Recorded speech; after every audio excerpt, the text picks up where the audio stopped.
Welcome, everybody, to Baseball Tonight. Along with Peter Gammons, I'm Carl Ravitch. Day one, night one of the postseason, one of the most exciting on record. You come to expect outstanding pitching from the National League. We got that. Actually, outstanding would be an understatement. Full coverage of the National League Series in just a bit. In the AL, you come to expect offense, and the numbers going into the Indians-Yanks series suggested slugfest. Yanks have won 6, and they have lost 5. Both teams hitting over 300. You got a smorgasbord of ding-dongs between the two teams, and they were serving them up again tonight. Indians, Yanks. The defense begins. Championships? Well, they need David Cone, you would think, to help get him there. He walked the leadoff man, Bip Roberts. With Roberts on third and one down, Manny Ramirez goes to center. Roberts scores. Indians up 1-0. And on the corners now, Matty Williams up. Wild pitch. Ramirez scores from third. Cleveland is on top 2-0. Williams still up, and Cone comes hard and inside and hits him. 2 on, 2 down for Sandy Alomar. 2 words, yard work. 5-0 Indians after 1. Cone threw 31 pitches. Still 5-0 in the second. Bases loaded, Peter, and Chad Curtis. Now, this is a very interesting play here. Bases loaded, 1 out. Wade Boxich looks like a double play ball, but Curtis goes in standing up. Oh, completely surprised Omar Vizquel, who is trying to say that Curtis got his arm up to no avail. It got the run in, made it 5-1. 5-1, Grissom to right, O'Neill to the wall. Doesn't come up with the ball. Grissom ends up on third with a triple. A Bip Roberts single later, and he comes across the plate. After walking Omar Vizquel, Cone's night was done. Ramiro Mendoza gets Ramirez to ground to a 5-4-3 double play. Now 6-3 in the 5th. Sanchez on second. Derek Jeter to center. He goes to second on Grissom's throw. Heads up running. Hershiser could not hold on to a 5-love lead. He's gone. Yanks still threatening. Eric Plunk against Tito Martinez. And what you would have thought would have been a big spot in the game. 6-3. Now in the 6th and 6-4. Plunk gives this up to Rock Raines. Upper deck in right. Tied at 6. Eric Plunk. Aye. Next batter, Jeter. And he fights one off, and it goes all the way out to left. A solo shot. May not have done this last year, huh? Well, absolutely not. I mean, he was basically a guy that could hit the ball out over the plate. The athletic adjustments, this guy. Look, he didn't even get his arm extended at all, right in front of his chest. Later, that great play at shortstop. Oh, what a player. And Paul O'Neill, back-to-back home runs, the first time that has happened in the postseason. Tomei to short. Look at Jeter get up and bring it down. With 2 out, 8-6, Rivera, Williams. And down goes Matt Williams, who looked overpowered. And the Yankees come back from a 5-love deficit and win 8-6. David Cone didn't go anywhere. Orel Hershiser didn't do anything. The two teams combined for 22 hits. Mendoza was very, very strong out of the bullpen. We will talk about what that meant with Peter in just a sec. But now let's head out to the Bronx. Harold Reynolds is there. He has been there all night. Harold, take it away, buddy. All right, thank you. Standing here with Derek Jeter. Derek, big game. You guys are down 6-1. What was kind of the mindset for the team right then? Well, we have a team that, never gives up. We thought if we got to Hershiser, he pitched out of a couple jams, and we thought if we were hitting the ball pretty well, if we got it together, got some leadoff guys on, we got an opportunity to score. So, you got to tip your hat to our bullpen. They came through big. Mendoza, Nelson, Stanton. They came in, and Mariano again. So I think that was the key to the game. Well, that's not the only story. Big home run for you. You made some great adjustments this year. Take me through that at bat. You hit an 0-2 home run. Well, when I had faced him in Cleveland before, he got me out with fastballs away, so that's what I was looking for. And I told myself to try not to get jammed if he came inside, and he came inside with a fastball, and luckily I hit it out. I think the wind, because a few fans were blowing it out. Well, not only that, they were blowing your feet on the little one you had to jump up. You got a little bit of hops, too, on that line drive at the end of the game there. That's from the basketball days, I guess. All right, Derek, nice game, and best to you in game 2. Back to you in the studio. All right, Harold, much more from Harold coming up a little bit later on in the show. How do you think the teams feel after this game? This is sort of whoever survives is going to be the winner, but nobody can really feel that good about themselves, can they? Well, not really. We look at the Yankees, and look, with Tim Raines leading off, that 1-5 lineup is phenomenal. But problem is, if David Cone can't regain his command and go back into that position starting, down the line, this is going to hurt him down. If they have to start Mendoza, which is the most logical thing, that takes out their best middle reliever. You just wonder how they can keep going as good as the Yankees are if they don't have Cone to go with Wells and Pettit. Mendoza 3 1/3, 1 hit, and that was all he did. He gave 2 strikeouts and did not walk anybody. As for the matchup, now Jarrett Wright will take on Andy Pettit.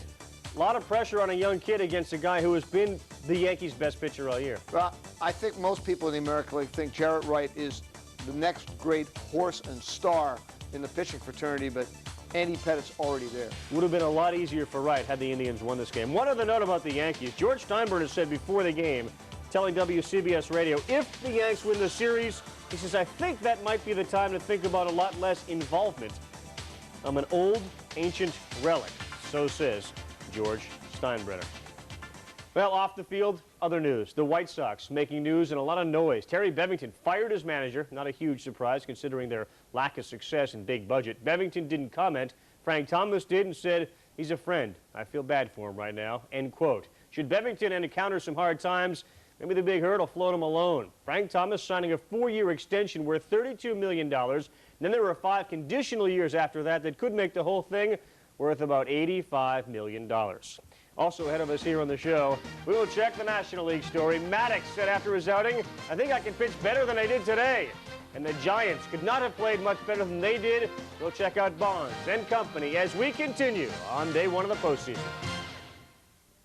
Baseball tonight continues. In Florida, the Cardiac Series. Giants and Marlins used to play in close games, decided late.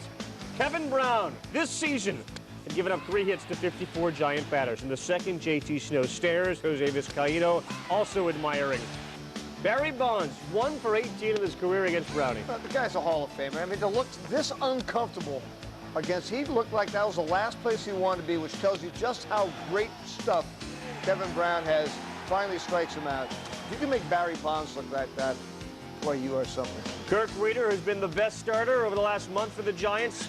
Renteria gets blown away. He went 7, gave up 4 hits. Devon White to left. Watch Barry Bonds in a full sprint.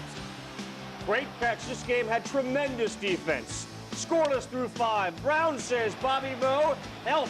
Takes a hit away from JT Snow in the 6th. Zip, zip, 2 out, man on first. Darrell Hamilton.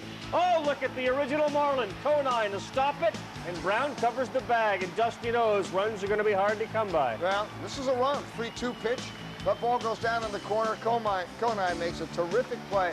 Kevin Brown throwing strikes all the time, working quickly, kept that defense alive all afternoon. In the 6th, 2-on-2 out. Darrell Hamilton, what a great catch. His knees hit the ground when the ball hit the glove easily. Could have popped out. Billy Miller off Brown. Gone. 7th home run. His first ever in the postseason. Charlie Johnson returning the favor. That is a blast. File that backdoor breaking ball on guys who like to extend their arms, please. Bottom 8, Marlins threatened. 2 on, 1 down, tied at 1. Dusty leaves Tavares in. And Moises Alou goes 5-4-3. Good call. He's a very, very good double play guy. Bottom 9, Marlins threatening again. Hernandez with 2 strikes on Craig Counsell. The bunt gets down. The runners advance. Again, 2 strikes, and he laid down a perfect bunt. They're loaded with 2 down. Renteria gets enough of it. Marlins win it 2-1. Renteria has done that before, several times. For the Marlins, been there, done that. Their 25th win in their final at bat, most in the majors. Johnson's home run, a bit of a surprise considering he had a $1.19 over the final 24 games of the year. Pretty good medicine for Jimmy Leland, who is walking around battling walking pneumonia. We dodged a bullet after the home run, Bonds double. You know, they didn't advance the runner. They didn't pick up an extra run on us. That was a big inning, but, you know, you can look back to a lot of plays. Bobby Bonilla made a couple great plays early. Edgar made a nice, smooth play. Conine made a great play. It was, you know, we played well, and so did they. And it was just a great playoff game. We have to split. There's just no two ifs and buts about it. To try to come back from a 2-game deficit is almost impossible against, especially when you know that Kevin can come back and throw or even come out of the bullpen or in this situation, or, you know, even lighter or any of them can come out and pitch. So you got it. We don't have a choice. All right, Brown has been excellent against the Giants this season. No decision today, but look at that ERA, if you can find it, 0.72, and he has pitched a ton of innings. Peter, break this one down. Well, I think one of the things, normally, the Giants do the little things to win. This one situation, 0-0 game. Barry Bonds is 1-0 game. They get Barry Bonds on second. JT Snow is trying to get the ball to right field to move him over. He doesn't do it. Easier said than done, though, with Kevin Brown stuff, the way that ball ran away. But if he had gotten him over, the infield's in. Jeff Kent's ball might have been a hit, but it failed. That, again, though, it's easier said than done to be able to put the ball where you want it against Kevin Brown. Dustin didn't seem too concerned. He says, we have the best on our team going, and they do. Sean Estes against Al Leiter, and that one can be seen on ESPN tomorrow as well at 4 o'clock. All right, back to the Bronx. The Yankees win at 8-6. Tino Martinez last year struggled in the postseason, said he's got nothing to prove this year. He goes 2 for 4 in the game, and he is with our Harold Reynolds. Harold? Well, he had a big night, no doubt about it, T. What's that do for your team now, coming back the way you did going into Thursday's game? Well, these playoffs are games of momentum, and we got a lot of momentum going into the next game. We were down there, but in the playoffs, you can never give up. You got to keep fighting because it's like every game is do or die. You want to win every game you can, and we battled back and got a lot of momentum going into game 2. Now, I know you don't like to talk about your personal business, but you got to talk about that home run. Tell me about that at-bat. Well, I had 2 strikes on me, and I was just trying to, hit a ball hard, maybe the other way, and I think he tried to throw me a backdoor slider, and it came back over the middle of the plate a little bit, and I was out front, but I got the good part of the bat on it, and it just jumped out of here. Now, you're facing Jared Wright coming up on Thursday, and, he reminds me a lot of Schilling, and Schilling dominated you guys in Philly. What do you take into the game Thursday facing him? Well, we haven't faced him at all this season, so we got tape of him. We watch him on the tapes and see how he tries to get hitters out, but you won't actually get a good feel for him until you're out there facing him live, and we just want to try to hopefully, with the win today, maybe rattle him with a big crowd here, get him a little bit, erratic, and try to get men on base quick and score some runs. All right, well, best to you. Congratulations for today's game, and look forward to seeing you Thursday. Back to you in the studio. All right, Al, thanks very much, and he is right. They do get the day off. When we come back, he doesn't have a great tan, but boy, does Greg Maddux do some of his best work under the sun. And Darryl Kyle does some of his best work when he faces Maddux. Is it a case of his best not being good enough? Welcome back to baseball tonight. The Houston Astros have been a pesky bunch all season where the Braves are concerned, but the folks at Raid don't have a spray as effective against bees as Greg Maddux. He just mows them down, eliminates them. Larry Dierker, 6th rookie manager to win a division title. Greg Maddux, economical. Well, the idea was go out, swing your first pitches, so that's great, except that his fastball had such movement today. Not only skittering in the strike zone, but down and running it in the strike zone. So, first inning, 4 pitches. That's economical. The one pitch that didn't have that movement, Jeff Bagwell jacked at the left field. The ball did not carry. Ryan Klesko battles the sun and catches it. Bottom 1, perhaps the best postseason player on the Braves roster is Lofton. He goes the other way, turns on the Jets, double. Then they just manufacture a run. This is a nice... Darryl Kyle did not have a real good curveball early in the game, but... Keith Lockhart just doing the professional job. Let's go get the run. That's all we need for Greg Maddux. He gets the ball over to right field. Moves Lofton to third. Chipper looks for the first pitch he can elevate. Gets a fastball out over the plate. Gets it up in the air. Gets the run in. That's Greg Maddux's run. Only 1 hit in the inning. Jones over a 300 hitter of the postseason. Klesko, look out. Deep to right. Big home run. 2-0 Braves on the first pitch in the 2nd inning. That would be all they would score. Top 5, 2-0 Braves. Eusebio is running on his first Major League stolen base. Big because the pitcher Kyle delivers. Eusebio scores 2-1 Atlanta. And then Kyle starts working on the Braves. Oh, boy, all of a sudden that curveball. Look at that. Laredo drops down, strikes out Eddie Perez, drops it backdoor there on Ryan Klesko. Boom. Oh, great curve there. Out of the 8th. It's still 2-1 Braves. Abreu's on first. Biggio cannot get the ball down. With 2 strikes, he swings and pops out to right. Could not move the runner over. Not a good day for Biggio. Not a good day for Bagwell. Abreu's running on his own. He steals second, so they're trying to create stuff. Bagwell, 3-2, and what a wicked pitch from Greg Maddux. A frustrated Bagpipes goes 0 for 4 in the 9th. Very pinch hitting. He goes the other way, which is exactly where they were playing him. Maddux goes all the way for the victory. Gonzalez, Eusebio, and Kyle had 2 hits apiece. Everyone whose last name begins with the letter B on the Astros roster, 0 for 13. Maddux, 114 pitches, 79 strikes. Game took 2 hours and 15 minutes to play. 46,467 show up, 3,000 shy of a sellout. But after the game, Maddux talked about the Bagwell at-bats. I made some decent pitches to him his last 2 at-bats, and you know, I was just trying to throw good pitches. I wasn't trying to set anything up. I was just trying to mix up location up and down or hard or soft, and that's it. I've seen him do it a million times. I've seen it against us. I've seen it on TV. You know, he throws that 3-2 changeup, which comes out just like a two-seamer, and it's a tough pitch to lay off. It really is. He seems to put it in the right place, too. If you can get a big base hit here or there, or a pitch here or there, or a play here or there, you can maybe turn the outcome around again. But, you know, once again, I mean, Maddux and their defense was the deciding factor today, and that's why we lost. We didn't go out and choke. You know, you could say top 3 guys on our lineup didn't get any hits, but shoot, Maddux has done that to us before. He's done it to a lot of top 3 guys, and he pitched a great game, and we just didn't muster enough offense, and you know, we hit some balls hard. We just didn't get any hits, and they got two hits, and they beat us. The only way you pitch better is if you win. If I go out there and give up 8 runs and we win 9-8, I'm happy as heck. So, you know, it's frustrating because I feel I didn't do my job, and that's win. Kyle can be on a lot of the times, and that time he was, and we're glad we kind of got him when he wasn't on early. And what a difference a guy like Lofton makes when you know you have a staff that's not going to give up a lot of runs. Maddux and Kyle, they bring out the best in each other, but Darryl Kyle will say, I've had enough of this. He's 1-4 in his career against Maddux, and he has pitched absolutely outstanding. Well, Greg Maddux, by the way, 11-0 in the daytime with an ERA of 1.84. He is not bad at night either, and Peter, you get the sense that this guy could succeed in Alaska during the summer or winter or whatever. Well, I think the most important thing in the postseason is he is stronger than he's been in any of the recent postseasons. His fastball was so good today, running all over the place here. I mean, you know, Derek Bell, 3rd inning, 2 on, 3-2. He's got Jeff Bagwell in back of him. It's easy to say, all right, look for a pitch to hit, but he cross-seams it and gets it up in the strike zone. Yeah, it was out of the strike zone, but that's a tough pitch to lay off. He gets Derek Bell. Then here, Bagwell hit him hard twice. Cresco made the one play. Jeff Lauser, who had a really good day, made a terrific play there. And then Maddux is fielding against Biggio. But, of course, that's why he wins the Gold Glove every year.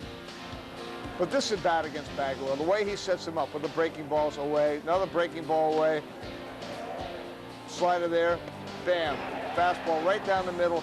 Sometimes, if Maddux works, you realize it's not the last pitch, it's all the pitches that led to it that kills it. What a masterpiece. And that 3-2 changeup he threw to Bagwell later was nasty. Pitch of the entire day. And they talk about him picking the corners apart. He gets a lot of calls because he is so good. Hampton against Glavine. All 12 games now between these clubs this year have been decided by 2 runs or less. Good to hear some honesty, too. I mean, they admitted, Bagwell and Biggio, that Maddux got the best of them. When we come back, we will look ahead to the only series that didn't get underway. Mike Mussina, 8-1 against the Mariners, has to avoid the long balls. And the big unit says the pain of the past has given him a new outlook on the future. We'll talk present after this. Randy Johnson to be opposed by Mike Mussina. RJ 0-2 against the O's this season. He has pitched in 20 games against them over his career. He has faced Rafael Palmeiro 21 times and given up just 1 hit. We have a joke in the clubhouse that if Randy Johnson was never born, Rafi might be approaching Lou Gehrig's record by now. But you know, he usually plays in 160 games a year and takes his couple Randy Johnson days off. I know that the big unit's been getting all the hype, but Mike Mussina is somebody I would never bet against. Well, that is the matchup. Mussina against Randy Johnson. The season series, Baltimore won it 7-4, and at the Kingdome, where Randy is absolutely unhittable, they were 4-1. All right, let's go back to what happened today. More analysis from the men who called the game. We'll be back tomorrow at 4 Eastern. Chris Berman and Ray Knight in Florida for the Giants and Marlins. Fellas? All right, gang, thank you. Well, Ray, it's the playoffs. Bring your A game. And let's start here with the 2-1 Marlins win. And what a moment. The first postseason game ever in Marlins history, and they get a win in their last at-bat. Kevin Brown and Kirk Reeder, they had their A games on the hill, didn't they? Well, we pretty much set that up, yeah. Didn't we?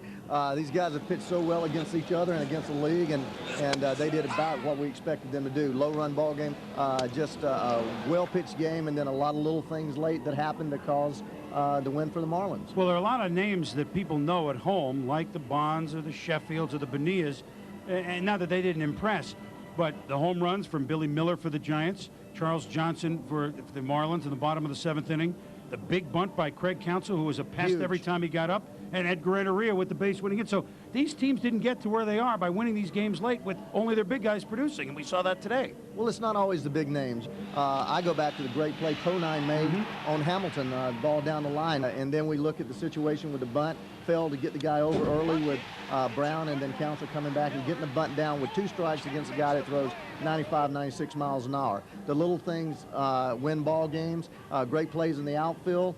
We saw a little bit of everything. The managers had their wheels spinning, and Dusty did everything right. The pitcher just wasn't able to make the pitch, and that happens. If we look to Game 2 on Wednesday, another lefty, Sean Estes, goes for the Giants against Al Leiter, going for the Florida Marlins. Are the Giants downtrodden? They've come here, they almost beat the team with the best home record in baseball, or are they uplifted even though they lost the game? If that's not a foolish question. They have to feel good. They've got Sean Estes scoring tomorrow. He's a great pitcher. This offense can get untracked. They know that this is the type of series they're going to play, and it's just a matter of who does the last thing right. Is who's going to win this division. 25th win in their last at bat for the Florida Marlins. That's the best in the majors. Wow, if these are the playoffs, let's have some more of them. Back to the studio. Hi, Boomer. Thanks, and again, we'll see you at 4 o'clock tomorrow. We'll see you watching in just a minute. Back on Baseball Tonight, Yankees take care of the Indians 8-6. Joe Torre has said that David Cone will be his man when it comes to pitching Game 4. Cone in Game 1, 3 1/3, 7 hits, 6 runs. All of them were earned. He talked about his performance. I'm not ready to quit. You know, like I said, I was shaky, but, you know, I still feel like I'm capable of going out there and pitching a good game. You know, it's up to Joe right now, what he sees and what he thinks, but, you know, I'm not ready to quit. That we played very hard tonight. Anytime we score 6 runs, we should win the ball game. We just didn't get, you know, our pitching just didn't perform well tonight, or didn't perform the way they're capable of, and we fully expect them to bounce back in Game 2. All right, Harold, I don't know what goes through the mind of Jarrett Wright, but boy, when he sees a guy like Orel Hershiser, so great in the postseason, give up all those runs to these Yankee batters, what do you think went through his mind? What can we expect from Jarrett Wright?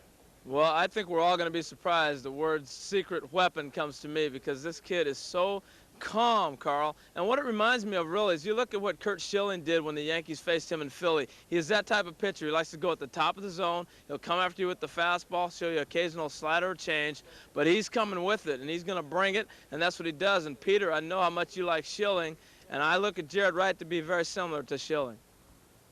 I agree with you, Harold. He's got great stuff. I mean, he can get up there at 98 at times, tremendous composure. He's another guy. I love the sons of ex-major leaguers. His father, Clyde, was, of course, a 20-game winner in California. Terrific pitcher. What do you think about the Glavine-Hampton matchup tomorrow? Great matchup. I mean, let's face it. The Astros have to win here. I don't think they can go back and win 3 in a row. Hampton's a guy who could do it. Theoretically, the Braves are a little bit vulnerable against left-handed pitching. Hampton's been their best pitcher of late. He's a great athlete. But then there's Mr. Glavine standing in the way. And he is tough. All day tomorrow on ESPN. Astros, Braves, 1 Eastern. Giants-Marlins at 4. O's-Mariners, NBC at 8. Peter back with Gary Miller at 12:30 Eastern tomorrow. We'll see you at midnight. Thanks for watching Baseball Tonight.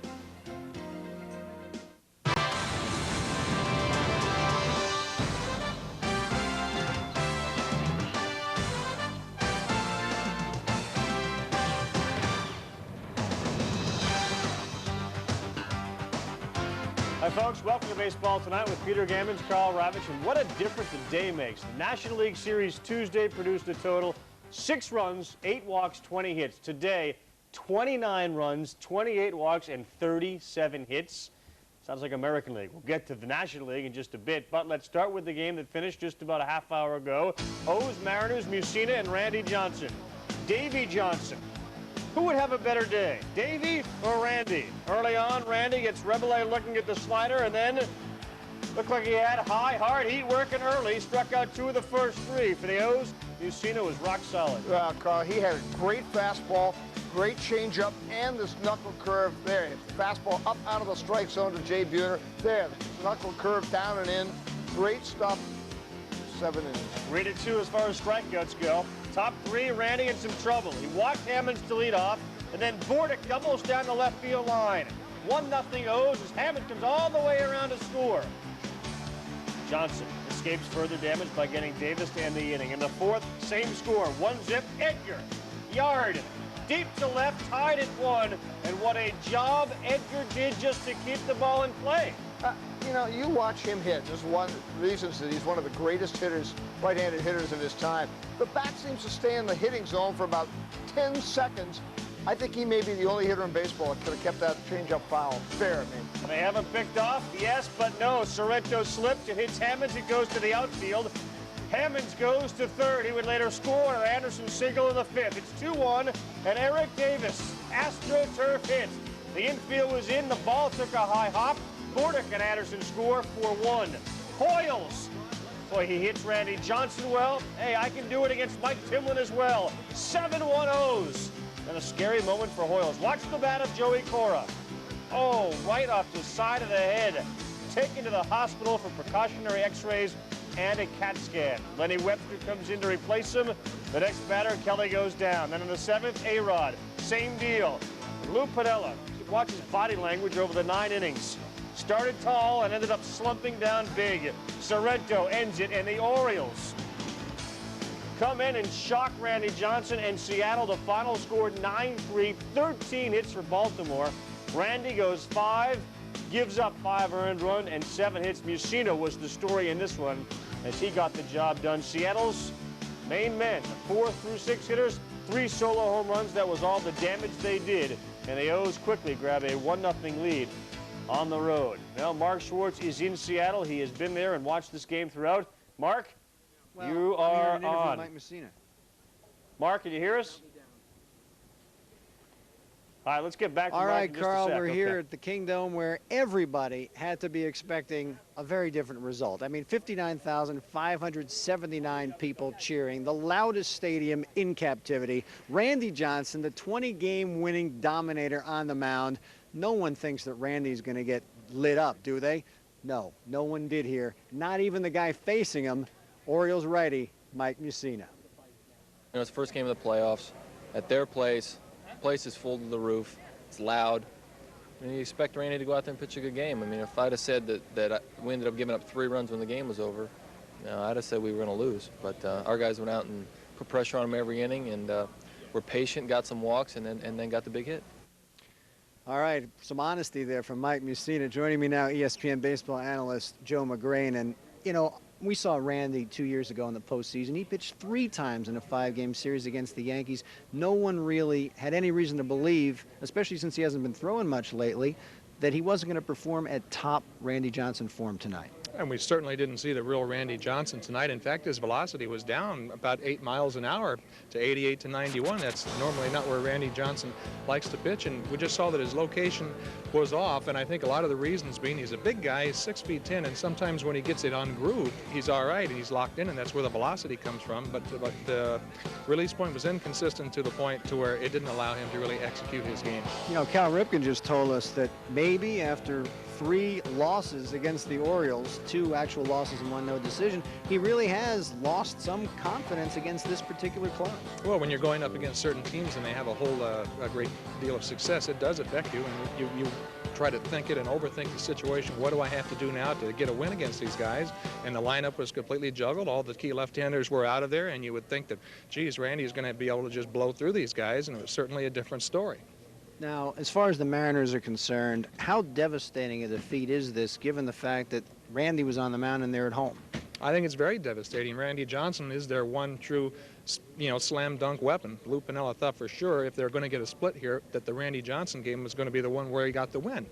However, Jamie Moyer is a completely different style pitcher than Randy Johnson, a lot of finesse, and having to face a Randy Johnson and then Jamie Moyer the next day with a lot of off-speed pitches, a lot of change-ups, could really pose some problems for that lineup. Well, at least the Orioles will have all the big left-handed bangers in again for Game 2. Palmeiro, Alomar, Baines, Surhoff, and company. All right, back to the studio. Hi, Mark and Joe, thanks very much. So, Peter, it's amazing how the first games of each of these series have basically gone according to script. Maddux beats Kyle. The Indians and Yanks get into a slugfest. And, of course, you're looking at the other series where the Marlins win in their last at-bat. Now the Orioles beat Randy Johnson, and you just wonder, do they know something about Randy we don't? Well, they've had awful lot of success. There's some hitters in the league that'll tell you that Randy will tip off his fastball as opposed to his slider as he swings through in his delivery. He'll hold his glove up a little bit higher on his fastball, a little bit down on his slider.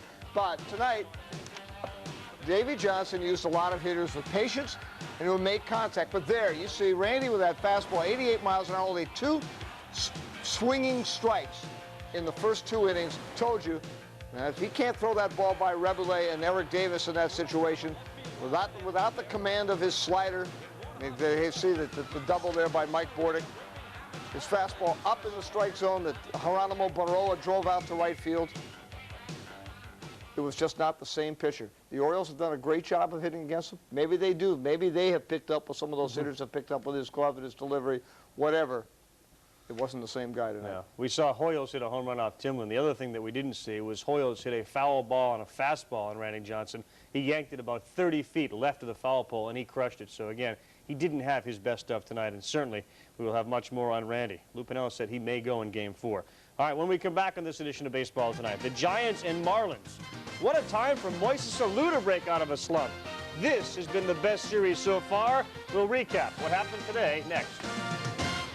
Welcome back. Game 2 of the Giants-Marlins, and boy, it smelled an awful lot like an American League game. When you're talking about walking on the wild side, look no further than Al Leiter and Sean Estes.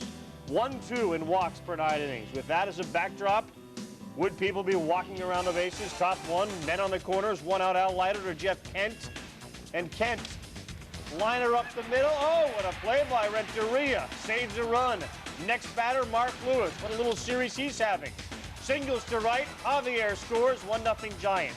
In the 4th, it is 4-3 Giants. Estes having control problems. Conine walks to lead off the inning. Next batter, Charles Johnson. Next batter, Devon White. He walks too. Bases are loaded.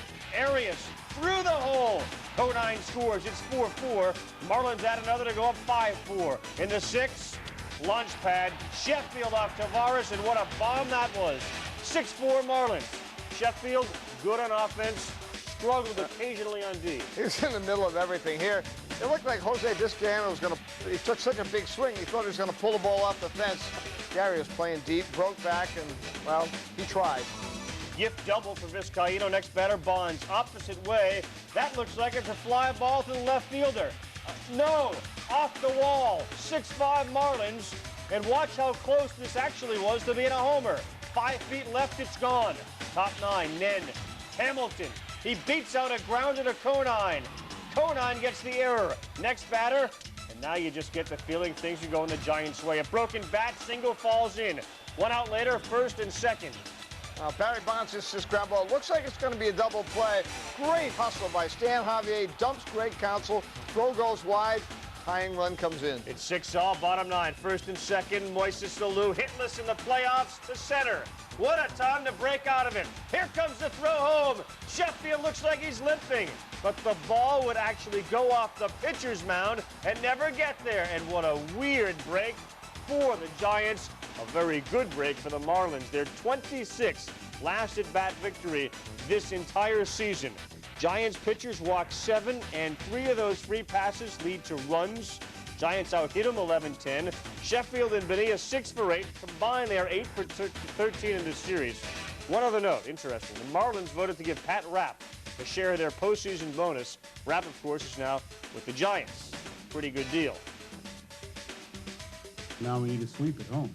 And we treat it like the first game of the series. And, you know, like the Yankees beat Seattle a couple years ago, and Seattle came back and won, you know, 3 in a row. So certainly it has been done, and it certainly, you know, can be done again. We're getting a lot of clutch hits from everybody. I mean, last night I knew that Renteria was going to come through for us because he's done it throughout the year.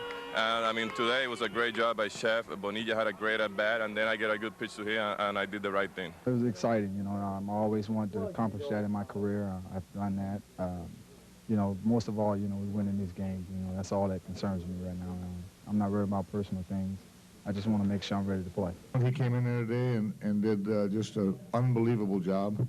No fear against a real good lineup, and that was the key to the ballgame. All right, Game 3, a pair of old friends, Fernandez and Alvarez. Fernandez struggled big time against the Giants this season, 0-2 with a 7.84 ERA. Peter, Al Leiter started this game for the Marlins. Livan Hernandez came in, and he was basically today's Ramiro Mendoza. Oh, absolutely. People say, well, why is Jim Leyland talking about pitching Tony Saunders in Game 4? Why not Livan? He was great. As usual, managers know best. And in this case, Livan came in today. Big situation. Now, one of the reasons, you've got Livan, you've got Powell, you've got Nen to go with the three left-handers. It gives him that huge balance for the rest of the season. But boy, what stuff he had on both sides of the plate. That great island slider.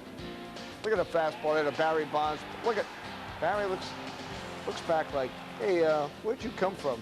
And then, bam, on the outside part of the plate to Jeff Kent. He just blew away the middle of their order. 4 innings, 1 scratch run. He stopped this game. He slowed it down and gave the Marlins a chance to win. Yeah, and then they bring Nen in, and it got a little hairy there for a little while, but Livan Hernandez definitely does the job, and as Peter says, things are now set up for Florida when it comes to the bullpen. The series now shifts to the West Coast. Before the plane pulled out, Chris Berman and Ray Knight offered their insights as they call the game for us on ESPN. Thanks, and Ray, 2 nail-biting, albeit totally different games here at Pro Player Stadium. Another bottom of the 9th win for the Florida Marlins, 7-6. And there are many ways we can look at this, but let's look to the big money guys. 3 and 4 in the order. Gary Sheffield, 3 for 4, a home run. Bobby Bonilla, 3 for 4, a home run. I think we ought to start looking there. I think we should. Last night, the small guys, the little-known guys, did the job tonight. Gary Sheffield just put on an exhibition at the plate. Bonilla got 3 big base hits. Sheffield running the bases hard, scoring the winning run. And then Moises Alou, 0 for 8, not really swinging the bat well. Leland deciding not to bunt him there. And the man comes through with a base hit and wins the ball game. Does Florida think sweep at this point? They have all the momentum, or do things change at San Francisco with Alvarez going against Alex Fernandez, who they've beaten twice, the Giants have this year? I don't know if Florida's thinking sweep. I know that it's going to be very difficult for the Giants to come back and beat Fernandez and then beat Brown. So it's going to be a real tough uphill battle for the Giants. Well, they'll have their joint jumping, but the Florida Marlins have sent everybody home happy once again. No nails left on the finger. Back to the studio. Hi, fellas. Tremendous. As we continue, so too does the dominance of the Astros hitters by the Braves pitchers. Well, ask, what, if anything, Houston can do to change things? 49,200 on hand. Bigger crowd than Game 1 for the Astros Braves.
Thoughts on the game, the men who called it for us on ESPN, John Miller and Reggie Jackson.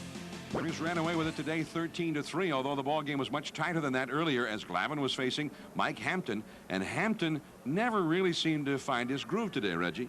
good pitchers always struggle sometimes early. You look for a window of opportunity before they settle down. Well, Mike Hampton never really did settle down. He struggled throughout, never could find the plate. Proof in the pudding with the 8 base on balls, and any time you have 8 walks, John, you're certainly going to struggle against an experienced, outstanding club like the Braves. A real bizarre turn in the game in the 5th inning with 2 down and nobody on. He walked 4 in a row.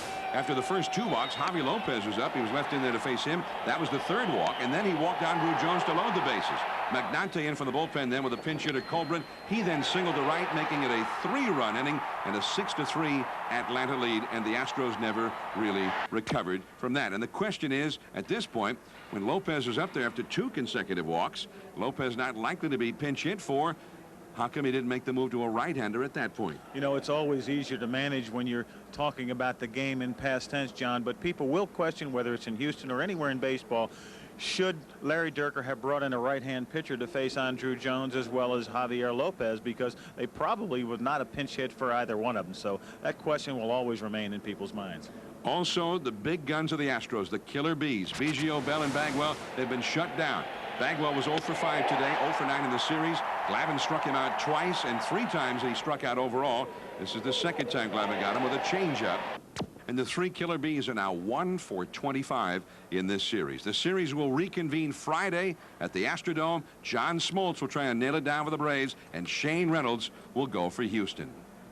All right, fellas, thank you. The killer bees catching some serious killer Z's. Let's go back to the 5th inning. 18 pitches, 16 of them were called balls for Mike Hampton. Walked in a run.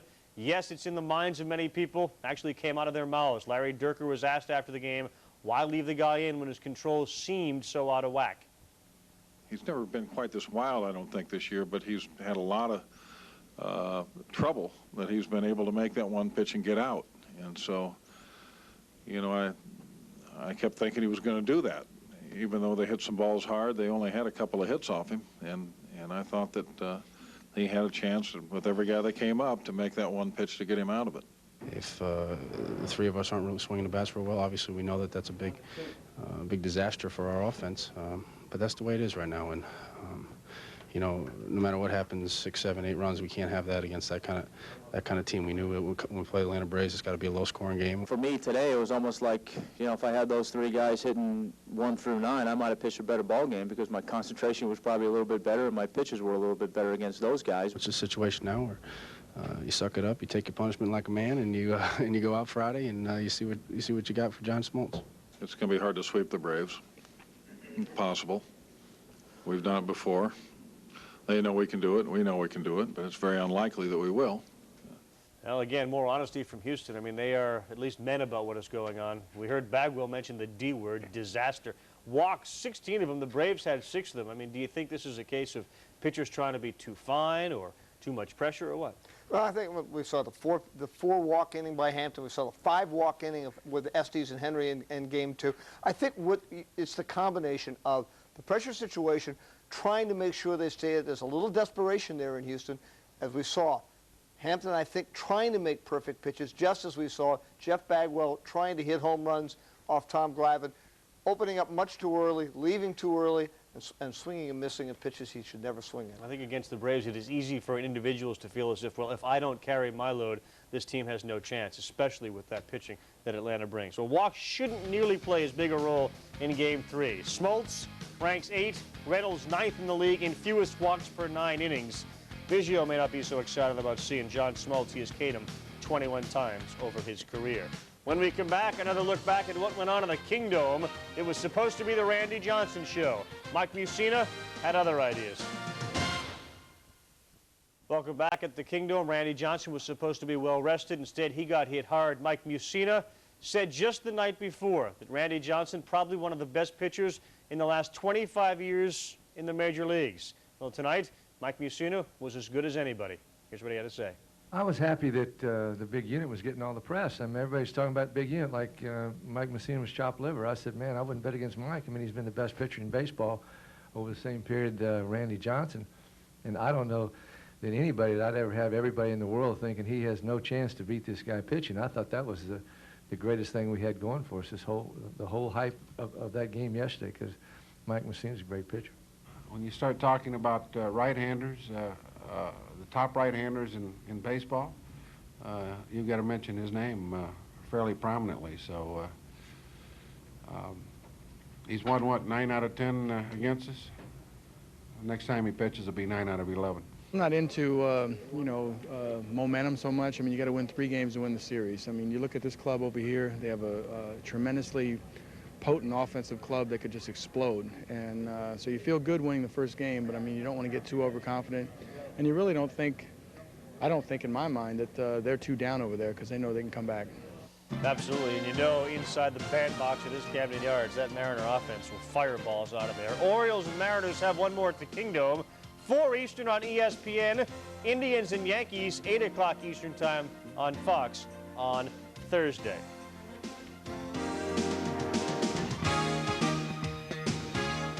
For Junior Griffey tonight, he goes 0 for 4. The Orioles pound the Mariners, and Randy Johnson 9-3. Randy Johnson, a man of many pitches in 5 innings, a man of few words after the game. What am I going to do, go home and sulk about it? I'm not going to do that. I mean, I'm a grown man, and they got the best of me today, and, hopefully I'll have an opportunity to come back and try and rebound from this. That's all. I mean, that's all I can do. Next baseball tonight, 3:30 Eastern tomorrow afternoon. For Peter, I'm Charles. So long.